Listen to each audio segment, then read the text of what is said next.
So we're going to look at that case 3 and 4, which case 3 is your side angle side. So that would look like, if we had a triangle, that would look like a side. They gave us a side.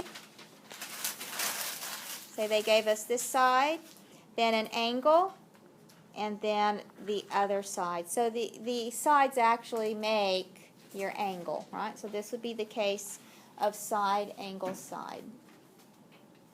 Now that is different, right? That is completely different from your side angle. So if we did side angle, which is your law of sines ambiguous case, so that's the case where they gave you the angle. Let's say they gave you the angle over here, and then they gave you two sides that were not included. Okay, so that's the difference in the two. So this is the side angle. So this is the ambiguous case. Okay. So that one, remember, we must use our law of sines on. So if we have two sides and the angle is included, as in this case, then we will look at case 3, which would be to use our law of cosines. And then case 4 is when they give us all three sides. Okay. So here we're going to look at these three formulas plus 3 more. So you're going to put those in your flip book. And as you're copying these down, or as you're putting these in your little flip book, does this look a little familiar to you? Does this look kind of like your Pythagorean theorem? Okay. Does you see it? So really, your Pythagorean theorem is a special case of your law of cosines. For example, let's say my angle C is 90 degrees, right? What is cosine of 90 degrees? Let's look at our unit circle. Cosine of 90 degrees equals what? Equals 0. So if I had cosine of 90 degrees, this would be 0, and this whole entire term would cancel out. So if we cancel out this last term, what do we have? Do we have the Pythagorean theorem? Yes. Okay. So that's what your Pythagorean theorem is. It's a special case of your law of cosines. So it kind of gives you a little insight into where that Pythagorean theorem came from. So if I have been given the information and I don't have my picture drawn or my triangle drawn, I do need to go ahead and draw it, because it's important to know where those sides and the angle are.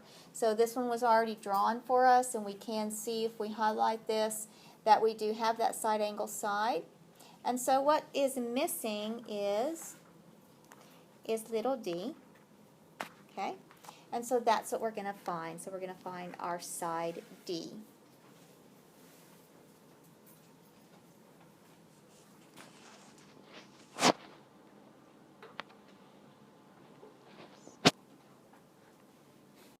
All right, so here we go. So we're going to find little d. I'll just put that back in up here. So we're finding little d. So that means that when we come down here to set up, we're going to be setting it up with d squared equal to the b squared plus c squared minus your 2bc cosine d. Okay?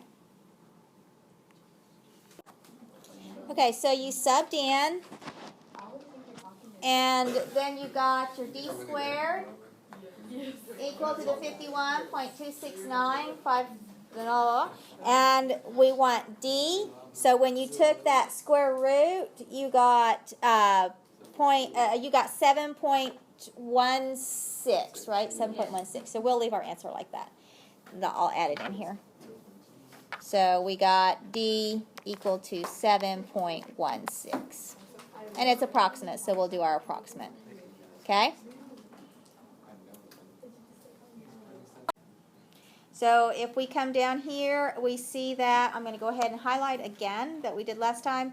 We've got this side, we've got this angle, and we've got this side. So we do have that side angle side. And so that would enable us to use our law of cosines, okay?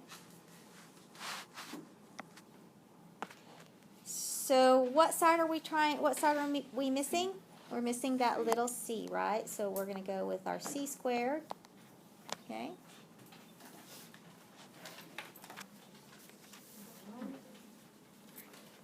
I'll let you finish that out. All right, so if we put everything into this one, so we had 2 squared plus 3 squared minus 2 times 2 times 3 times cosine 60. So you ended up with a 2.6, wait, what did you tell me? 2.6 what? 5. Very good. All right, so we ended up with C equal to 2.65. All right, so let's go ahead and put that down here. So we're going to have 2.65. Now, we're going to do a little bit more on this one. Now we're going to go back and we're going to find our 2 other angles. Okay? So let's go back now. We're going to go back and find our 2 angles. So let's start with sine A. What? What? Okay. So I want you to notice something here. I want you to notice something here. We have information on C, right? We have the angle C and we have the side C, right?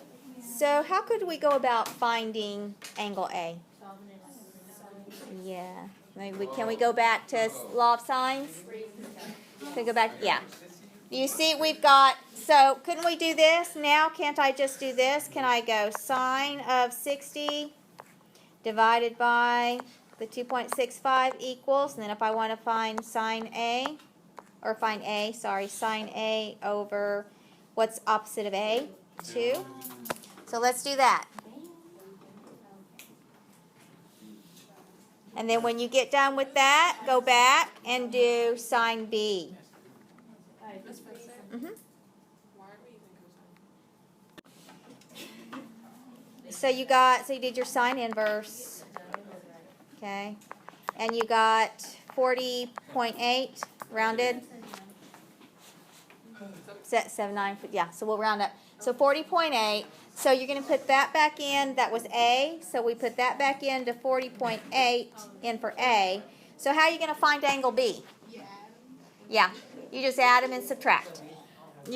Just add them up, subtract. What are you going to get? Oh, I didn't even have to solve there. Yeah, you don't have to at that point. You don't have to. So that would give us. Oh, I did the whole equation again. That's what I started doing. I was like, wait.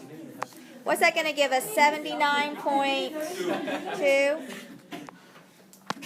Yeah.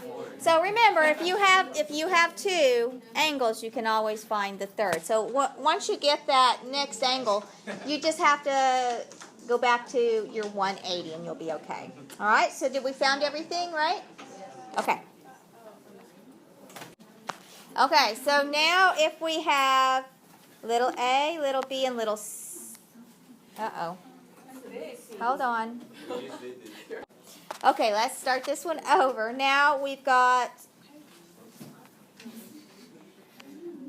our little a, little b, little c. So now we have, this is our side. This is our side. So this is your case number 4. Down here, here's your side. So now you will have to use your law of cosines to find an angle. We're going to have to use it to find our angle. So we're just going to find angle A. Let's find angle A. So if I want to find angle A, we're going to set this up with our cosine A. Okay? So go ahead and put that in. So that was your B squared plus your C squared minus your A squared divided by your 2BC. Okay, so see what you get.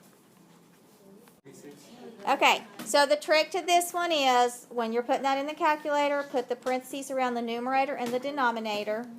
And then once you get that amount, y'all, so that was approximately 0.8 Oh, 5, and it was lots of 5s, right? Da, da, da. And then take that inverse. Oops. That was approximately 36.3. Okay, so let's go put that over here for A, 36.3. And now you can use your law of sines. So find sine, so let's find angle B using our, so we use what we have. We have A is complete, so we would take our sine of 36.3 over 4. We're finding our B. And if let's find B. Let's find big B. So then we would have sine B divided by, what's opposite B? 3. Okay. So you'll have to do your sine inverse again one more time. And that's going to give you, everybody got it yet? Yeah, 20, you got 20 what? 26.4.